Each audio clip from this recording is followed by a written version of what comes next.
વિશ્વની પ્રાચીન એવી ગિરિમાળા અરવલ્લીની ગિરિમાળા છે અને તેને લઈને અનેક પ્રશ્નો ઉદ્ભવી રહ્યા છે.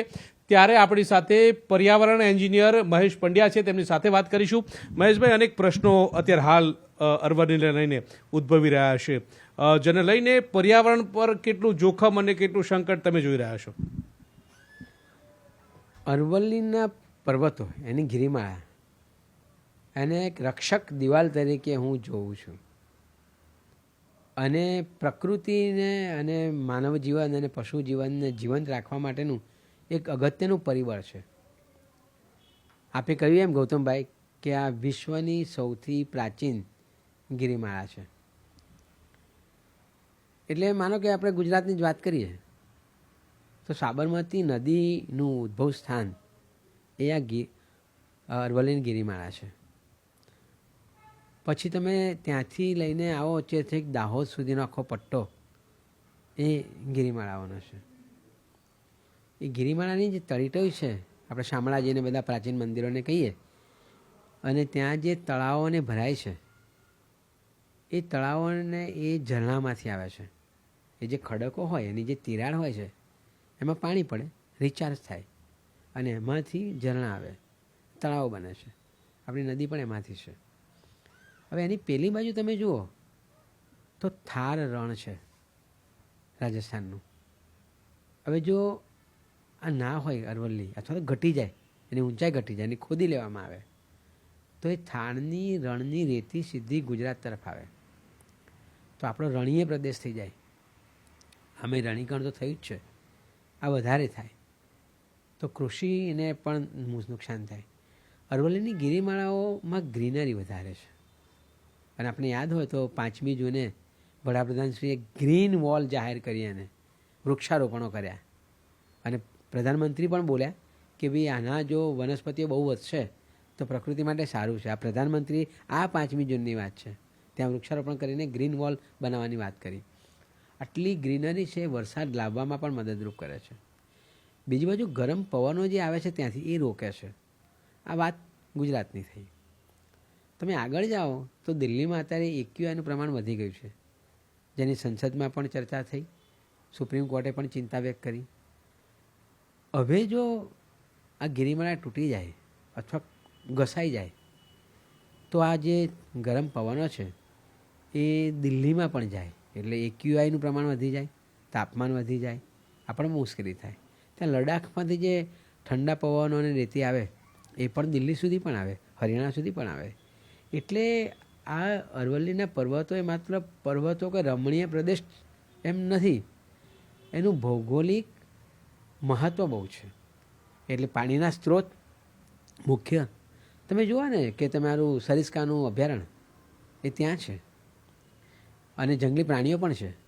હવે જો ઘસાઈ જાય તો શું થાય? જંગલી પ્રાણીઓ જમીન તરફ આવે તો માનવ અને જંગલી પ્રાણીઓનો સંઘર્ષ વધતો જાય, બહુ મુશ્કેલી થાય એમાં. એટલે વરસાદ અનિયમિત થાય, તમારો નદીઓ સુકાઈ જાય, ઝરણા સુકાઈ જાય, તળાવો ના બને. એટલે માનો કે માઇનિંગના લીધે સરકાર વિસ્થાપિત ના પણ કરે ગામોને, પણ એ ગામોએ જાતે વિસ્થાપિત થવું પડે વળતર વગર. કારણ કે પરિસ્થિતિનું નિર્માણ એવું થશે કે એ લોકોએ જગ્યા છોડવી પડે. પાણી નહીં હોય, ખેતી નહીં હોય તો શું કરશે? એટલે અરવલ્લીની ગિરિમાળાઓ છે, કુદરતી રીતે આપણને કુદરતે આપેલું એક રક્ષા કવચ છે. અને ગુજરાતમાં આમ જોવા જઈએ તો આનાથી કેટલું નુકસાન થઈ શકે છે, અને રાજસ્થાનમાં કેટલું નુકસાન થઈ શકે છે? રાજસ્થાનમાં તો ઘણું નુકસાન થાય, કારણ કે અરવલ્લીની ગિરિમાળાઓનો લગભગ મહદ હિસ્સો એ રાજસ્થાનમાં છે. હરિયાણામાં તો એની પૂંછ છે, દિલ્હીમાં ને ત્યાંથી શરૂ થઈને મુખ્ય આખો અરવલ્લીનો પર્વત એ ગિરિમાળાઓ એ રાજસ્થાનમાં છે. એટલે એ રાજસ્થાનના લોકોનું જીવન નિર્વાહ, આપણે સ્વાર્થી છીએ. હું માનવની વાત કરું માત્ર, તો માનવનું જીવન નિર્વાહ રાજસ્થાનમાં એ અરવલ્લીના પર્વતો છે.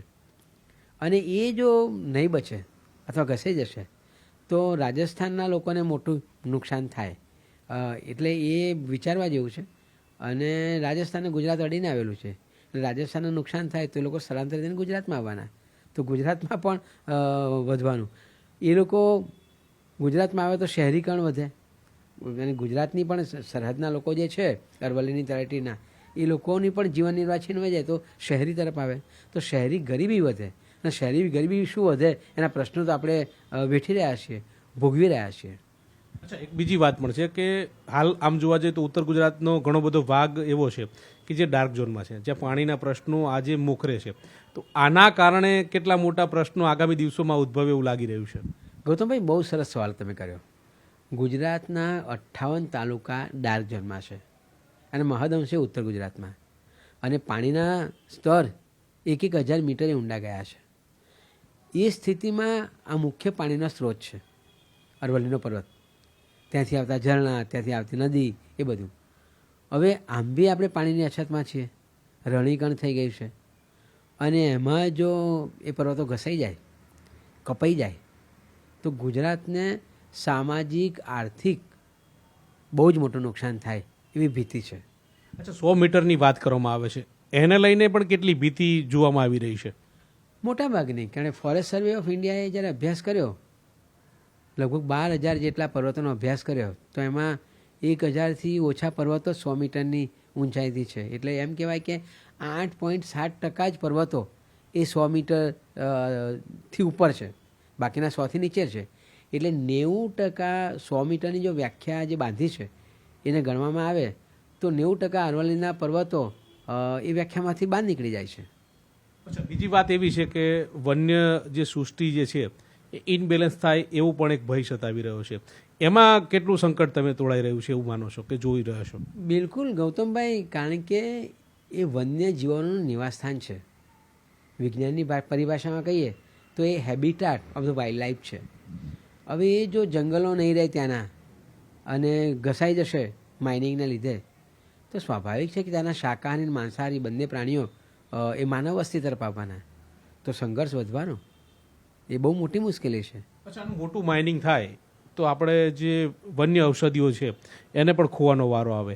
એવી કેટલી વન્ય ઔષધિઓ જે છે તે અરવલ્લીની ગિરિમાળામાંથી મળી રહી છે, અરવલ્લીમાં જોવા મળી રહી છે, અને એ કદાચ અમુક તો એવી પણ છે કે જે નામશેષ થશે. તો એની લઈને કેટલો સંકટ તમે જોઈ રહ્યા છો? એ હવે મળે કે નહીં મળે, કે એની ઉપર કેટલો સંકટ આવશે? આ જૈવ વિવિધતાથી ભરપૂર આ અરવલ્લીના પર્વતો છે, એટલે ડેન્સ બાયોડાયવર્સિટી કહીએ તે છે.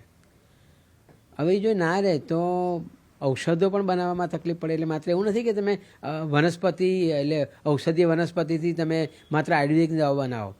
તમારા એલોપેથી સાયન્સમાં પણ આ વનસ્પતિઓથી જ દવાઓ બનતી હોય છે.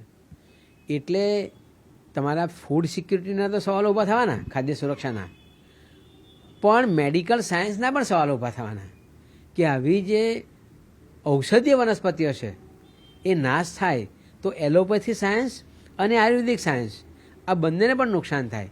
એટલે એ પણ બહુ મોટો માર પડવાની શક્યતાઓ હું જોઉં છું. અને બીજું તમને કહું ગૌતમભાઈ, જ્યારે અહીંયા કોવિડ ચાલતો હતો એ જ વખતે 2019માં યુનાઇટેડ નેશન એન્વાયરમેન્ટલ પ્રોગ્રામે એક રિપોર્ટ જાહેર કરેલો, અને રિપોર્ટમાં યુએનઈપીએ કહ્યું કે બાયોડાયવર્સિટી જો ઘટી જશે તો વાયરસોના પ્રમાણના જે રોગો છે એ વધી જશે.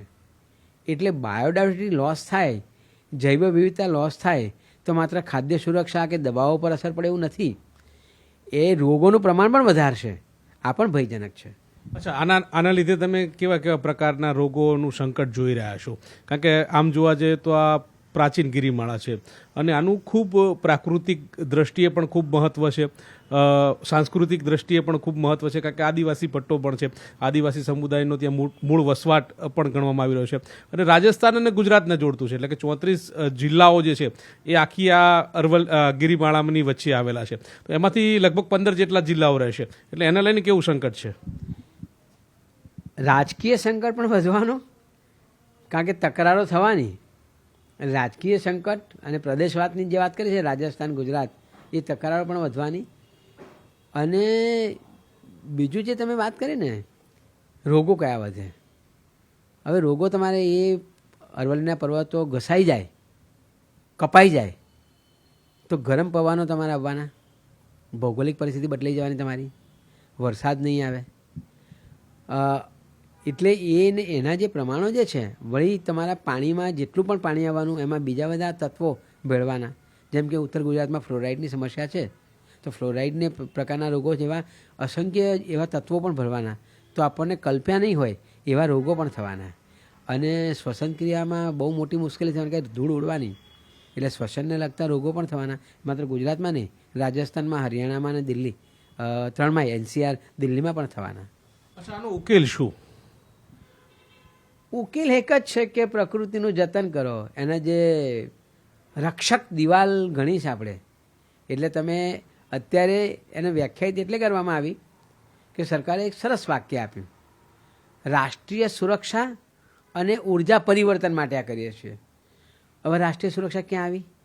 તમારો એ દિવાલ જે છે કુદરતી દિવાલ એ તૂટી જાય તો રાષ્ટ્રને ઉલટાનું નુકસાન થાય. ઉર્જા પરિવર્તન એટલે કહ્યું છે સરકારે કે પેરિસ એગ્રીમેન્ટમાં ભારત સરકારે એવું સ્વીકાર્યું છે કે ભાઈ અમે ફોસાઇલ ફ્યુઅલ એટલે કોલસા આધારિત વીજળી નહીં વાપરીએ, અમે સોલર વાપરીશું. લિથિયમ ત્યાંથી મળે છે. એટલે ઉર્જા પરિવર્તન માટે લિથિયમ લેવા માટે તમારે પર્વતો ખોદી કાઢવાના. એટલે તમે આ તો ઉલમાંથી ચૂલમાં પડવા જેવું થાય. સાદી ભાષામાં કહીએ તો વાળકીનું દૂધ ઠીકરીમાં લેવાની વાત છે આ. બિલકુલ. તો અનેક પ્રકારનું નુકસાન ને સંકટ જે છે તે અરવલ્લીની જે ગિરિમાળા જે છે તેને નષ્ટ થાય તો તેમાં જોવાઈ રહ્યું છે. ચાહે વન્ય ની વાત હોય કે ચાહે રણની વાત હોય, આ તમામ પ્રકારના નુકસાનો જે છે તે સામે આવી રહ્યા છે અને તેને લઈને અનેક પ્રકારના રોગો પણ નું સંકટ જે છે તે પણ તોડાઈ રહ્યું છે. નિલેશ સાથે ગૌતમ શ્રીમાળી, ન્યૂઝ 18 ગુજરાતી, અમદાવાદ.